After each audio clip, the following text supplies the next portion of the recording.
네, 오늘 이 시간 또 정말 다시 한번 멀리서 또 여기 현장으로 오신 분들과 또 온라인으로 함께 하신 모든 분들에게 감사 인사드리겠습니다. 오늘은 교육에 있어서 굉장히 중요한 세 가지를 잠깐 이야기 드리고 여러분들과 함께 이 만남을 좀 마치려고 하는데요. 굉장히 아름답죠. 미국 최초의 이 국립공원이고 또 이렇게 흔히들 자연의 끝판왕이라고 죽기 전에 꼭 가봐야 될 곳 중에 하나로 그 옐로스톤 스톤 그 국립공원이 있습니다. 미국에 간헐천으로도 유명하고 굉장히 자연환경이 아름다운 공원으로 유명합니다. 근데 이 공원이 그 19세기에 이 옐로스톤 지역에서는 그 목축업이 성행을 했습니다. 이 목축을 그냥 워낙 자연환경이 좋으니까 이 소들을 그냥 방목하는 거죠. 그러면 소들이 아주 건강하게 잘 자랍니다. 그런데 이 목축업자들의 고민거리가 있었는데 미국 전역에서의 이 늑대들이 이 가축들을 공격하기 시작하는 겁니다. 그래서 이 목축업자들이 어떤 결정을 했냐면 이 늑대를 다 소멸하는 형태로 사냥하는 것으로 결정을 내렸습니다. 그래서 1926년 결국에는 그 많던 늑대들이 모두 그 옐로스톤 지역에서는 다 사라지게 됩니다. 최상위 포식자가 사라지자 그 옐로스톤 지역에서는 평화를 찾기 시작했죠. 그러나 이 포식자가 사라지자 문제가 생겼는데 이 사슴의 개체수가 급격하게 늘어나는 겁니다. 그리고 이 초식 동물들이 급격하게 늘어나면서 생태계의 불균형이 일어나기 시작했어요. 이 초식 동물들이 늘어나자 이 초식 동물들이 이 나무와 풀을 먹기 시작했는데 그러면서 급격하게 토지가 황폐하기 시작했고 결국은 오래 지나지 않아서 이 옐로스톤 지역에서는 이 사막화가 이루어집니다. 그 풍성했던 그 자연환경이 사막화가 시작이 되는 겁니다. 이 옐로스톤 지역의 급격한 사막화를 막기 위해서 모든 인간적인 노력을 다 해봤지만 결국은 실패로 마감하고 맙니다. 이 문제를 해결하기 위해서 결국에는 환경학자들이 나서기 시작했는데 이 1995년에 환경학자들은 아주 재밌는 대안을 내기 시작합니다. 그 대안은 목축업자들이 1926년에 다 늑대 사냥으로 소멸시켰던 그 늑대들을 14마리를 그 옐로스톤 국립공원에 풀어놓기 시작하는 거죠. 이 늑대들이 이제 활동하기 시작하자 재밌는 일이 생기기 시작했는데 얘들이 이제 사슴을 잡아먹기 시작하면서 급속하게 사슴의 수가 줄어들기 시작합니다. 사슴이 이제 떠난 자리에 식물들이 다시 자라기 시작했고 그리고 식물이 자라자 이제 나무들이 성장하기 시작했고 그 성장한 나무에 새들이 깃들기 시작했습니다. 그리고 이제 그 나무들은 점점 풍성해졌고 그 나무들이 풍성해지자 거기에는 더 다양한 종들의 초식 동물들이 등장하기 시작했습니다. 그리고 놀랍게도 이제부터 멸종되었던 그동안은 옐로스톤 지역에서는 절대 볼 수 없었던 이 비버가 등장하기 시작하는데 비버가 등장해서 여기 보시는 것처럼 강둑을 싸기 시작합니다.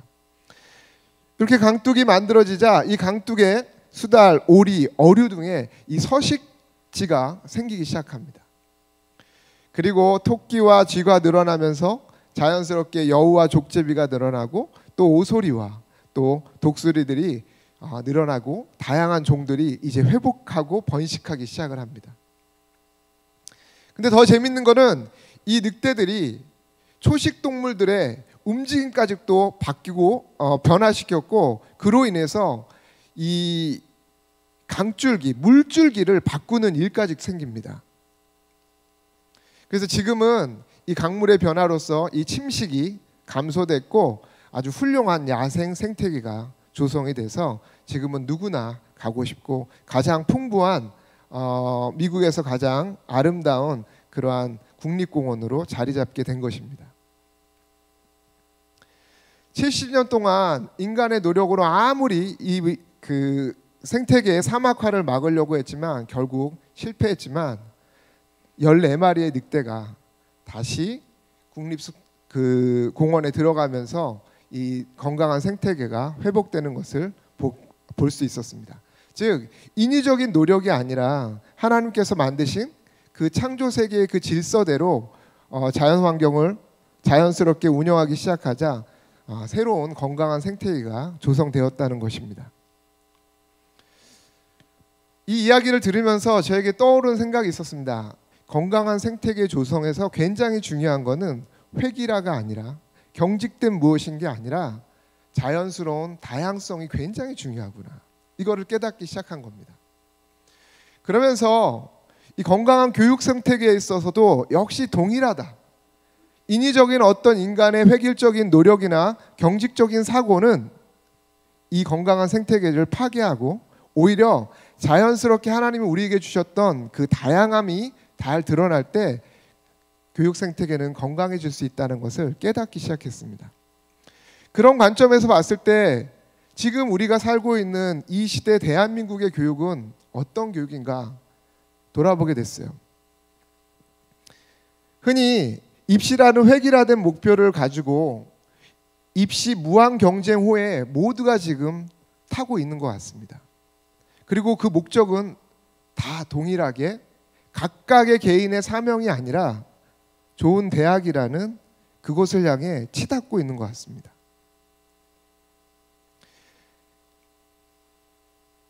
입시를 위해 달려가는 입시 무한 경쟁호는요, 실제적으로 세월호보다 더 큰 참사와 희생을 지금 낳고 있습니다. 4월 16일 이제 한 열흘 정도 지나면 세월호 이제 9주기가 맞이합니다. 다 알고 있는 것처럼 2014년에 304명의 희생자를 세월호가 그 참사 속에서 희생자가 났고 그 중에 250명이 청소년이었습니다. 근데 작년에 2021년 약 876명이 대한민국 청소년들이 자살을 했습니다. 근데 그 46%가 입시에 시달려서 생명을 끊었던 청소년들이 400명이나 육박합니다. 세월호 사건의 이 안타까움도 마음이 아프지만 매년 이렇게 젊은 청소년들이 입시라는 무한경쟁 그 호에 탑승해서 이 젊은 나이를 희생하고 있는 것들을 보면 참 마음이 아픕니다. 이 획일화된 대한민국의 그 입시호로 인해서 교육은 지금 사막화에 이루어졌고 실제 이 교육의 종말을 얘기하는 자들이 있습니다. 이 급격한 교육의 사막화를 막기 위해서 교육학자들이 다양한 대안을 내지만 사실 쉽지가 않습니다. 근대 교육 200년 동안 계속 이 고민들을 해왔지만 이 문제 해결하는 건 정말 쉽지 않은 문제입니다.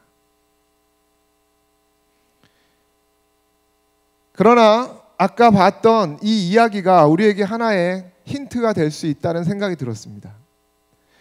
그 위험한 생태계를 위대한 생태계로 변화시켰던 것은 그 기적의 힘은 다른 게 아니라 창조주 하나님께서 원래 계획했던 그 방식대로 운영하기 시작할 때 생태계가 건강했던 것처럼 교육 역시 우리의 어떤 인위적인 노력이 아니라 하나님께서 우리 각자에게 주셨던 그 사명을 찾아갈 수 있도록 자연스럽게 교육의 장을 만든다면 교육은 분명 건강한 생태계가 다시 회복될 거라고 믿습니다.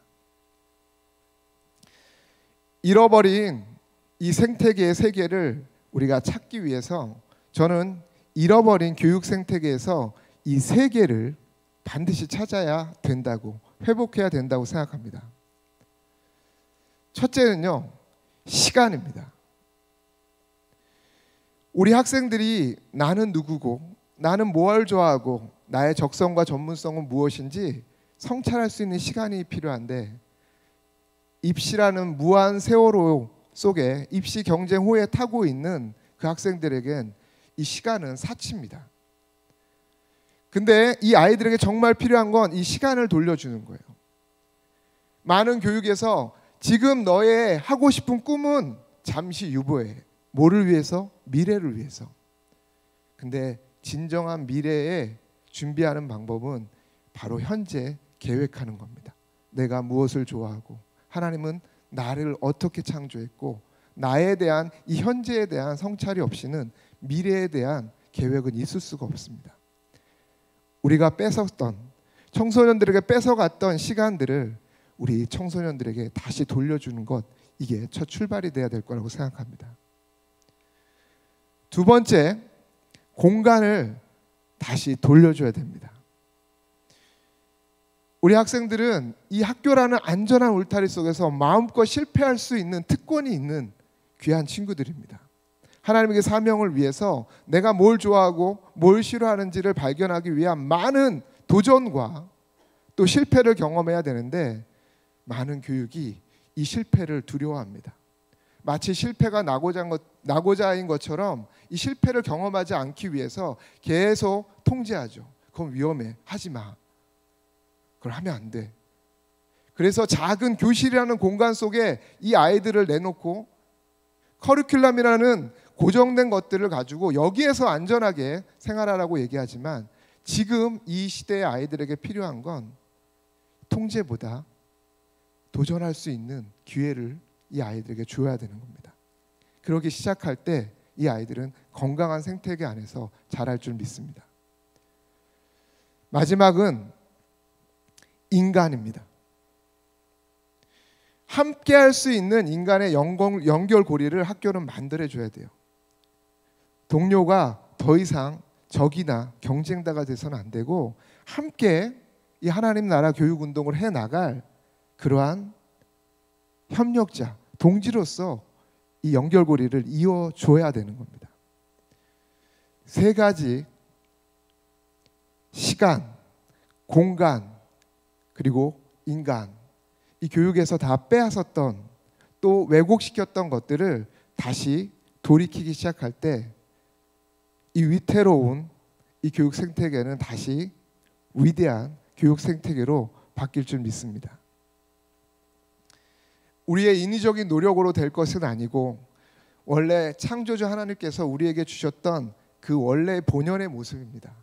아이들은요, 안전적인 공간 속에서 안전적인 시간을 주면 그렇게 안정적인 인간관계를 맺으면서 성찰하고 도전하면서 관계들을 맺어가는 그러한 존재입니다. 하나님이 그렇게 지으셨어요. 단지 우리의 욕심으로 획일화시키고 경직화시켰던 것이죠. 제 이야기 이제 마무리하려고 합니다. 여러분도 혹시 세상을 긴장시킬 만한 그러한 일을, 또 그러한 시도를 했는지 모르겠지만, 꿈의 학교는 부족하지만 2002년도부터 이 서산 땅에서 이 교육 생태계의 이 사막화를 보면서 가슴을 아파하고, 어떻게 하면 이 건강한 생태계를 조성할지 오랫동안 고민하면서 시간과 공간과 인간에 대한 연구를 하면서 20년 동안 달려왔습니다. 그리고 부족하지만 그 안에서 생태계가 조금씩 회복되는 모습을 봤습니다. 그래서 20년이 지났지만 앞으로 또 20년이 지났을 때 이 꿈의 학교를 통해서 이 교육 생태계가 어떻게 변화될지를 생각하면 저는 가슴이 설레고 가슴이 뛰기 시작합니다.